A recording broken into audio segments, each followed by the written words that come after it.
सब लोग खुश होंगे, हेल्दी होंगे, वेल्दी होंगे, सब चीज़ अच्छा होगा। And happy Navratri to all of you. मैं पहले भी बोल चुकी हूँ। और दूसरी बात, अब नवरात्रि ख़त्म होने वाली है तो खूब इन्जॉय कर लें। मैं अभी बेसिकली अहमदाबाद में हूँ, तो गरबा का मज़ा लुत्फ़ ले रहे हैं हम लोग। आप लोग भी जहाँ पे भी हो, जो कल्चर है वहाँ का, उसका इन्जॉय करें। गाइज, आज स्टार्ट करने के पहले मैं कुछ इम्पॉर्टेंट चीज़ें बताना चाहूँगी। गाइज, अगर आप लोग न्यूज़ से अपडेट होंगे तो एक चीज़ जो सुप्रीम कोर्ट ने लाई थी बहुत ही अच्छा है अगर देखा जाए तो बहुत अच्छा डिसीजन है। थर्सडे को सबसे पहले मैं आप लोगों को बोलने के पहले एक चीज़ मैं बता देना चाहता हूँ कि एमटीपी एक्ट क्या होता है, ये क्या होता है। तो ये होता है medical termination of pregnancy act. अब बोलेंगे कि इसका मतलब क्या है। वैसे तो ये बहुत पुराना एक्ट है, 1971 से है। पहले क्या होता था हमारी सोसाइटी में, आप देखते होंगे कि पहले अगर आप सुनते होंगे, गाँव में सुनते होंगे या फिर शहरों में भी, कि बहुत सारी जो फीमेल्स हैं वो जो हैं वो प्रेगनेंसी से रिलेटेड बहुत इशू क्रिएट होता था, बहुत सारी इशू प्रॉब्लम होती थी और उनसे उनकी जानें भी जाती थी। तो डेथ रेट जो था महिलाओं का वो बहुत ज़्यादा था। और ना सिर्फ महिलाओं का डेथ रेट ज़्यादा था, जबकि जो हम बच्चे थे उनका भी डेथ बहुत ज़्यादा हुआ करता था। इससे सब चीज़ को देखने के बाद यही लगता था कि महिलाओं का डेथ इसलिए भी था कि बहुत पहले जो शादी हुआ करती थी वो बहुत अर्ली मैरिज होती थी। आप देख सकते हैं आपके घरों में भी, वो अभी भी आप अपने नानी और दादी से स्टोरी सुनती होंगी कि वो तो बहुत कम एज में उनकी शादी हो गई और फिर उनके बाद बहुत लोगों का तो जो पीरियड्स होता था वो भी शादी के बाद आता था। तो और उसके बाद उनका प्रेगनेंसी होना और फिर उस चीज़ से उनकी बॉडी जो है वो वैसी नहीं थी कि उस चीज़ को वो लोग बियर कर सकें और उसमें उनकी जानें भी जाती थी। क्योंकि और अगर मान लीजिए कोई प्रेग्नेंट हो रहा है तो उसके पास वो अधिकार और वो राइट नहीं था कि वो एबॉर्शन करवा सके। वैसे तो पहले एबॉर्शन की जो चीज़ें होती थी वो थी भी नहीं, लोगों को आइडिया अवेयरनेस बहुत कम था, तो ये सारी चीज़ें नहीं होती थी। फिर बाद में जैसी हुई तो भी राइट नहीं होता था कि महिलाओं का शरीर पे महिलाओं को ही राइट नहीं होता था कि वो क्या करें। बहुत सारी महिलाओं को प्रॉब्लम हुआ करती थी वो, या फिर मेंटली स्टेबल नहीं होती थी। वो बहुत सारी उनका जो बॉडी है वो वही जानती हैं, लेकिन उनको ज़बरदस्ती बच्चे करवाने पड़ते थे। जिस टाइम पे वो राज़ी नहीं थी उस टाइम पे उनको बच्चे करवाने पड़ते थे। इससे काफ़ी प्रॉब्लम फेस करना पड़ता था, स्पेशली महिलाओं के लिए।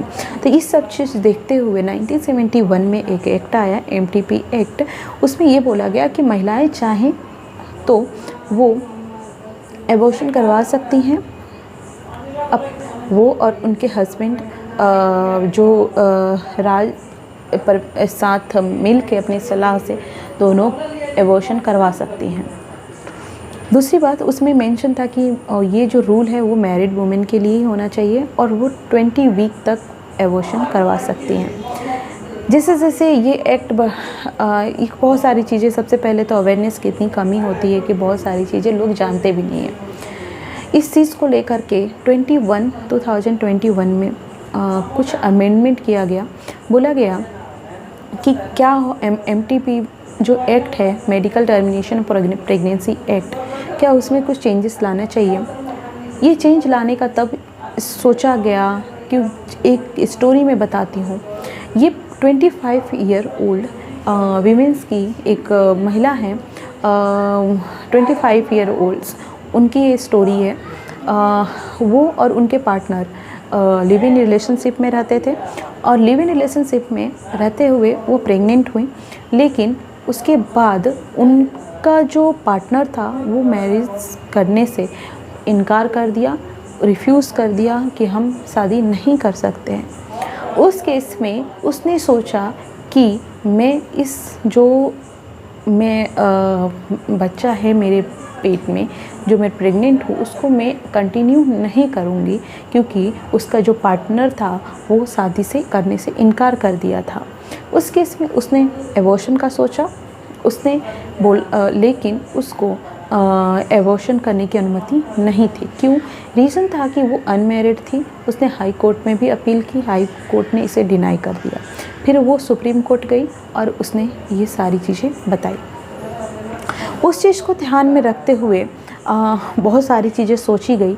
और ये सही बात है कि एक तरफ आप लिव इन रिलेशनशिप को बढ़ावा दे रहे हैं, एक तरफ आप लिव इन रिलेशनशिप को ये बोल रहे हो कि ठीक है इज़ गुड, वहीं पे अगर कोई अनमैरिड वुमेन प्रेग्नेंट होती है तो उसको भी उतना अधिकार तो देना ही चाहिए जो एक मैरिड वुमेन का होता है।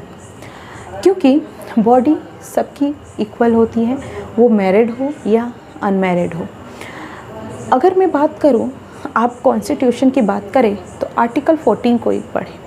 आर्टिकल 14 बोलता है कि इक्वालिटी बिफोर लॉ, मतलब कानून के सामने सब एक समान हैं।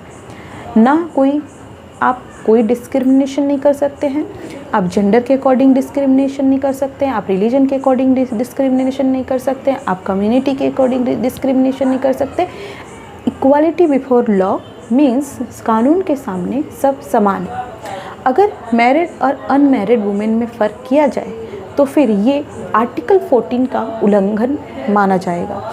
इस सारी चीज़ों को देखते हुए अभी सुप्रीम कोर्ट ने बोला कि जो MTP एक्ट है, medical termination of pregnancy act, medical termination of pregnancy act, उसमें क्या किया गया कि उसमें बोला गया कि मैरिड और अनमैरिड वुमेन को दोनों को समान अधिकार है। वो जब 20 वीक से बढ़ा करके 24 वीक तक उनको एबॉर्शन करने का अधिकार है। ये बहुत अच्छा डिसीज़न है, क्योंकि और इसमें आप पार्टनर की सहमति के बिना या हस्बैंड की सहमति के बिना आप इस चीज़ को करवा सकते हैं। ये बहुत अच्छा है। इसलिए भी है कि जो बॉडी होती है महिलाओं की, वो उस पर सिर्फ अधिकार सिर्फ महिलाओं का ही होना चाहिए। इसमें किसी के भी परमिशन की ज़रूरत नहीं रहती है, नहीं होनी चाहिए।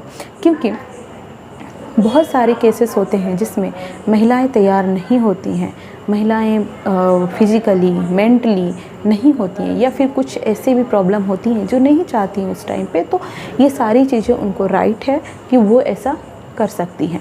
तो ये MTP एक्ट जो अमेंडमेंट किया गया है वो स्पेशली अनमैरिड वुमेन को ध्यान में रखते हुए किया गया है। अब MTP एक्ट जो है वो उसका फुल फॉर्म है medical termination of pregnancy act. इस चीज़ को थोड़ा सा चेंजेस लाया गया। उसके अलावा इसमें एक चीज़ और बताया गया है, मैरिटल रेप। अब मैरिटल रेप के बारे में जानते हैं, बिल्कुल अगर जानते होंगे, बिल्कुल जानते होंगे, लेकिन फिर भी मेंशन करूँगी कि इसमें ये भी बोला गया है कि अगर कोई शादीशुदा इंसान है लेकिन वो लड़की के बगैर, अगर लड़की नहीं चाह रही है कि इस चीज़ हमें फ़िज़िकल रिलेशनशिप बनाना है, लेकिन अगर ज़बरदस्ती उसका पार्टनर उसके साथ ज़बरदस्ती रिलेशनशिप बनाता है तो उसे रेप की श्रेणी में आएगा। और उससे अगर वो प्रेग्नेंट होती है तो वो भी उसको आराम से एबॉर्शन उसे करवा सकती है। मैरिटल रेप शादी के बाद का जो रेप, मतलब हम अगर कोई भी पार्टनर अगर फीमेल अलाउ नहीं करती है लेकिन उसके साथ ज़बरदस्ती किया जाता है, वो होता है मैरिटल रेप। तो इनडायरेक्टली घूम फिर करके एक ही बात है, सुप्रीम कोर्ट ने जो बोला है वो अनमैरिड वुमेन के लिए, जो अभी बहुत लोग जो लिविंग रिलेशनशिप में रहते हैं या फिर अपने पार्टनर के साथ कुछ ऐसे जो प्रेग्नेंट हो रही हैं, उनको भी उससे ही ट्रीट किया जाए जैसे कि एक मैरिड वुमेन के साथ किया जाता है।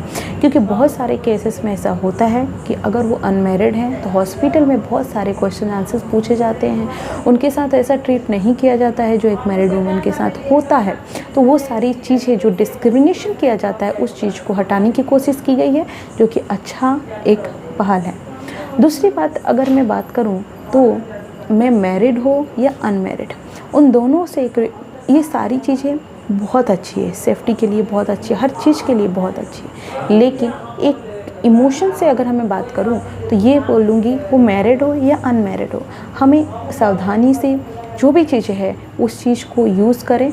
और दूसरी बात कि अगर 24 वीक तक आपको एबॉर्शन अलाउ है तो ऐसे बच्चे जो आने से पहले एबॉर्शन करवाना वो उस केस में सही है जिस केस में बहुत सारी चीज़ें प्रॉब्लम फेस है, माँ के जान को खतरा है या फिर ऐसे कंडीशन है, वो ये सारी कंडीशन को लेके चले तो बहुत अच्छा है। लेकिन अगर हम उस चीज़ को थोड़ा बोल सकते हैं, क्योंकि हम मैच्योर हैं, हम चीज़ को सबको जानने की ज़रूरत है कि अगर हम ध्यान से सारी चीज़ें सोच और समझ के मैच्योर होकर के उस चीज़ को सोचें तो हमें एबॉर्शन की नौबत नहीं आएगी। लेकिन ये सारी चीज़ें जो की गई है, एबॉर्शन का जो एक रूल लाया गया है, नया नियम है अनमैरिड के लिए, जो बहुत सारे केसेस में होता है कि प्रिपेयर नहीं है और ये सारी चीज़ें, तो आप अर्ली एबॉर्शन करवा सकते हैं। ये मैं अपने से बोल रही हूँ, अर्ली एबॉर्शन से आपके शरीर को भी कोई नुकसान नहीं पहुँचेगा और जो बेबी, जो बच्चा आने से पहले उस जो जान बनने के पहले भी उतना वो सारी चीज़ें नहीं होगी। ये इमोशनली मैं बात कर रही हूँ, तो आप पहले ही सोच लें क्या करना है। लेट सोचें, उससे अच्छा है कि हम पहले ही डिसीज़न कर लें। अगर नहीं करना है तो आप अर्ली स्टेज में ही एबॉर्शन करवाएं, अगर या फिर सोच समझ के ही अपनी जो आगे के जो लाइफ है उस चीज़ को सोचें। बट सुप्रीम कोर्ट के द्वारा जो ये डिसीजन लिया गया है कि मैरिड हो या अनमैरिड हो दोनों को इक्वली ट्रीट किया जाएगा, ये एक बहुत अच्छा डिसीजन है। तो ये था MTP एक्ट। अगर आपको टाइम मिले तो इस चीज़ को पढ़ें, एक महिला होने के नाते कि क्या क्या महिलाओं को फेस करना पड़ता है। तो MTP एक्ट, मेडिकल टर्मिनेशन और प्रेगनेंसी एक्ट जो 20 वीक का पहले एबॉर्शन राइट था, अब उसे बढ़ा करके 24 वीक तक कर दिया गया है। तो चलिए कुछ नए न्यूज़ और नए सोच के साथ नेक्स्ट वीडियो में मिलते हैं। Thank you so much, thank you. और हाँ, दूसरी बात, प्लीज़ चैनल को सब्सक्राइब करें, शेयर करें, क्योंकि कुछ नई न्यूज़ मिलते रहेगी आपको, एक नया समाचार और नई जो चीज़ें हैं वो अपडेट होते रहते हो। तो इस चीज़ को जितना हो सके आप शेयर करें, सब्सक्राइब करें। Thank you so much for watching. Good night.